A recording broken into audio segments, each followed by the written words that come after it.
When I was very young, my family all encouraged me to be a school teacher. I had wanted to do other things. I thought maybe I'd want to be a doctor. And my mother said, no, you don't want to do that. It takes too much time. You want to get married and have a family. Be a school teacher, because when you do get married, your schedule will be the same as your children's, and you'll be home when they're on vacation, you'll be home in the afternoon, you can make dinner for your husband. It's a great profession. And I finally gave in and said, yes, okay, I'll be a teacher, but I promised myself that if I did become a school teacher, it would be only the first of many different things I would do in my life, and I've lived true to that promise. So throughout my career, I have followed a path that has no roadmap. I, in many cases, was the first woman to do this, the first woman to do that. I didn't have a role model. I didn't have a mentor, necessarily, along the road to tell me what to do.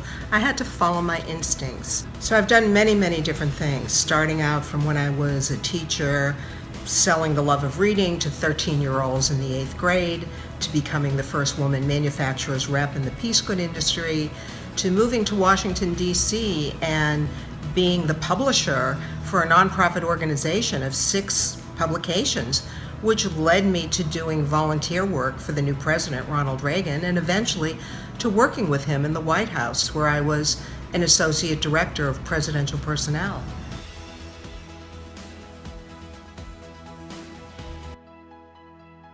After I left the White House, I went right across the street to the Corcoran Museum of Art, where I was vice president for development and special events. Afterwards, I got a phone call one day from a woman that was starting a new center to train women business owners, and they were looking for an executive director, and I got the job. And that led me to having my own business and writing the business plan to create a new national organization, the Women's Business Enterprise National Council. So now I've written a memoir called An Extraordinary Ordinary Life, which I think defines my career path. I started out as just an ordinary girl from Boston, but I've met some extraordinary people and had some amazing opportunities, and I'm translating them into my next career. So I sat myself down on the proverbial rock and said, what do you like to do? And one of the things that came to mind right away was I like to talk. Then I picked up and changed careers again and moved to Washington, D.C., where I got involved in the political world.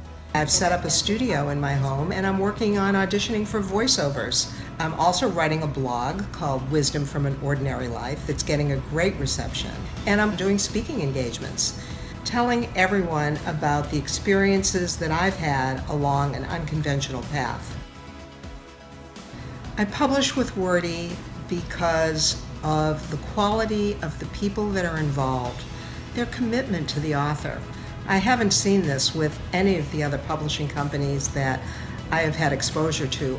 And because of the platform, there are some new, very unique opportunities for authors.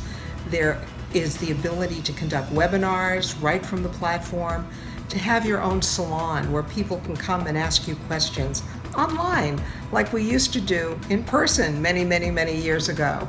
So it's technologically up to date, and yet it has the high touch of the individuals that are involved.